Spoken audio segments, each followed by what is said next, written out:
차례 이제 검사를 했는데 청력이 한 75dB에서 80dB 정도 나오고 있습니다. 우리가 정상 청력이라고 하면 20dB 이내로 더 작은 숫자로 나와야 되는데 이 경우는 이제 75, 80dB 되면은 거의 이제 고도 난청에 가깝습니다. 외부에서 소리가 입력되면 언어 합성기로 신호가 전달되어 소리를 코드화시킨다. 이것은 발신기로 넘어가 피부 안에 있는 수화기로 가서 전기 신호로 바뀌는데 이 신호는 와우, 즉 달팽이관에 삽입된 전극으로 전달되어 청신경을 자극하고 뇌에서는 이 전기 신호를 소리로 인지하게 된다.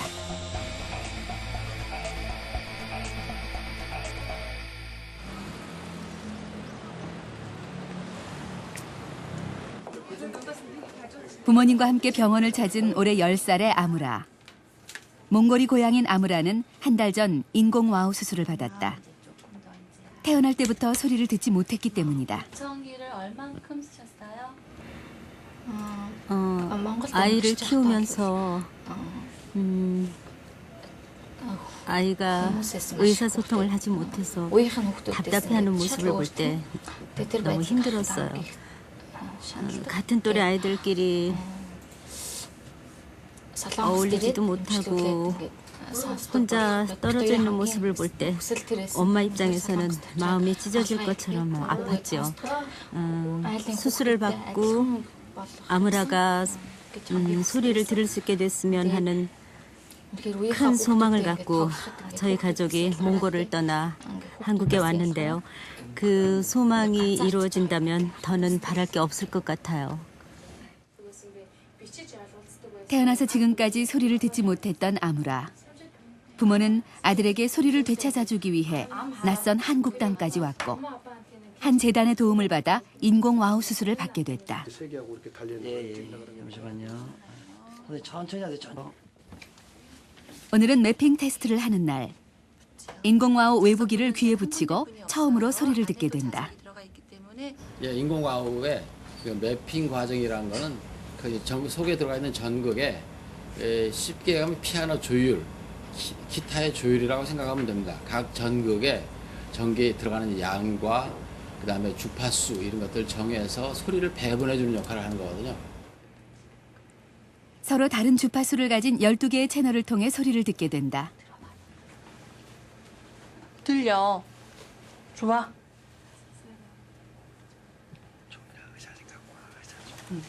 삐삐삐 하지. 좋아. 좋아.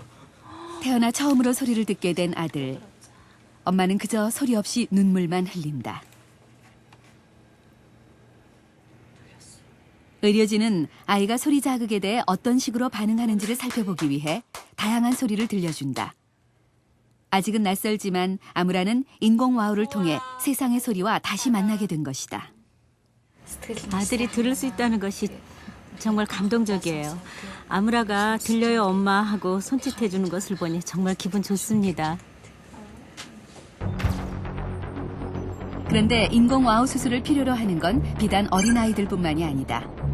우리나라 노인 중 약 38%가 퇴행성 난청 환자로 추정된다. 노인성 난청 인구가 늘어나면서 최근 들어 노인들의 인공와우 수술도 늘어나고 있다. 노인성 난청 중에서도 달팽이관이 퇴화되어 그 속에 있는 청세포가 퇴화된 경우 인공와우를 이식하고 달팽이관에 전극들을 삽입하게 되면 인공와우가 청세포의 기능을 대신하게 되면서 소리를 들을 수 있게 된다. 그 노인성 난청을 우리가 조금 청력이 소실이 있을 때 보청기로 되겠는데 이제 고도 청력이 있으면 우리가 고도면 70dB 이상입니다. 그 이상이 되면은 보청기로 소리가 들어가도 소리는 듣지만 말귀가 잘 안 들리거든요. 그래서 그런 경우에 대비하면은 와우는 상당히 유리한 면을 가지고 있습니다. 그래서 그 어음 변별력 이런 것들이 보청기로 안 되던 부분들이 좀 될 수 있어가지고 저희들이 예측하기는 노인 그 연령층에서 와우시 좀 앞으로 좀 더 늘어나지 않을까 이렇게 생각을 하고 있습니다.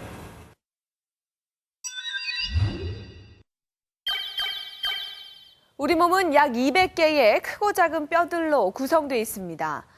관절은 뼈와 뼈 사이에 이음매 역할을 하는 기관인데요. 우리가 팔이나 다리를 여러 방향으로 움직일 수 있는 것은 관절 부위가 회전하거나 굴곡하기 때문에 가능한 것입니다.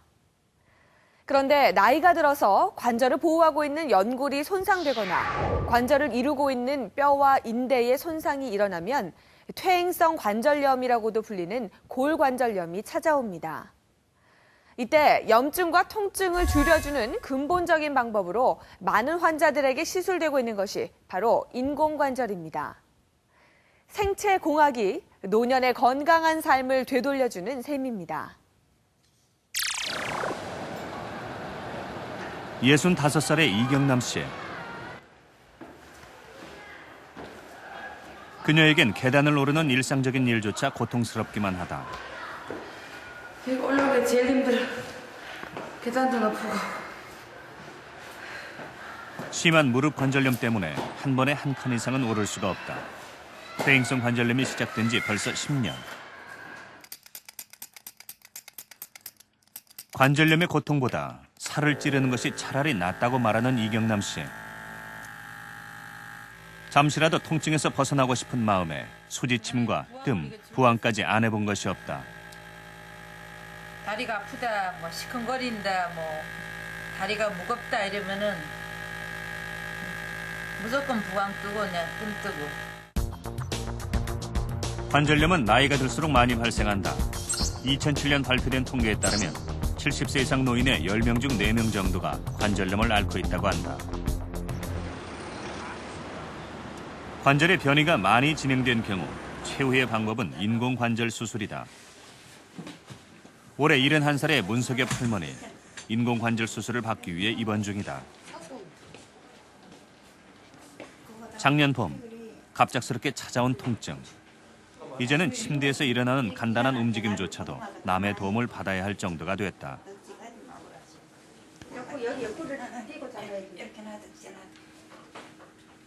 아플 때는 아주 막 그렇게 내가 아이고 이렇게 아플까 하고 하더라. 이렇게 이제 가만히 있으면 더 괜찮은데 내가 움직여 오는 거리라. 그래 이렇게 걸면 여기서 빼가 어둑이 꼭 그렇게 어둑이른가 내 마음에 그런가 하고 걸면 어찌하면 꼼짝안쓰러 그런단 말이야. 문석엽 할머니의 엑스레이 사진. 양쪽 대퇴골두의 높이가 확연히 차이가 난다. 오른쪽 고관절의 지붕 부위가 녹아서 위로 올라가 있다. MRI를 통해서도 뼈가 녹은 부위를 확인할 수 있다. 통증의 원인은 혈액 흐름이 차단되어 뼈 조직이 죽는 무혈성 괴사 때문이었다.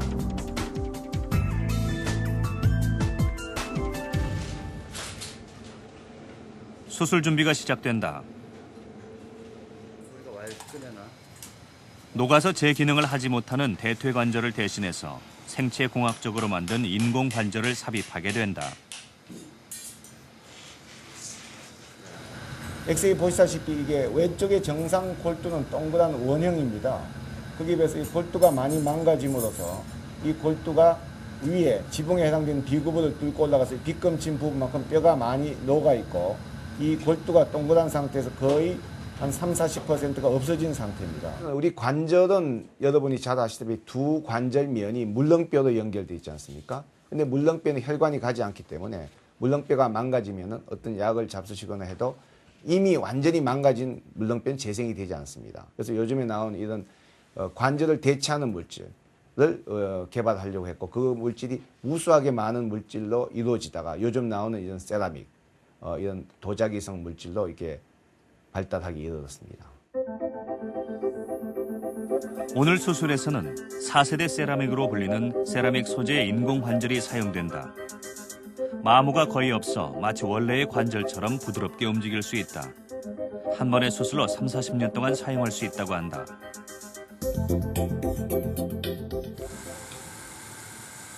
수술실. 녹아내린 관절의 지붕 부위에 반원형으로 된 비구부를 삽입한다. 그리고 좌식 생활을 하는 우리나라 사람들에게 맞는 대퇴부 삽입물을 이식한다.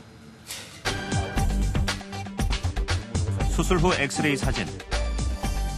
차이가 많던 양쪽 대퇴부의 높이가 균형을 이루고 있다. 성공적인 수술이었다.